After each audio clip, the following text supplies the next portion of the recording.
بسم الله الرحمن الرحيم لن تنالوا البر حتى تنفقوا مما تحبون وما تنفقوا من شيء فإن الله به عليم كل الطعام كان حلا لبني إسرائيل إلا ما حرم إسرائيل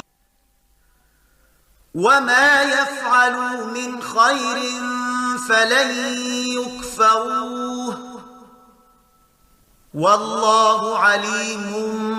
بالمتقين إن الذين كفروا لن تغني عنهم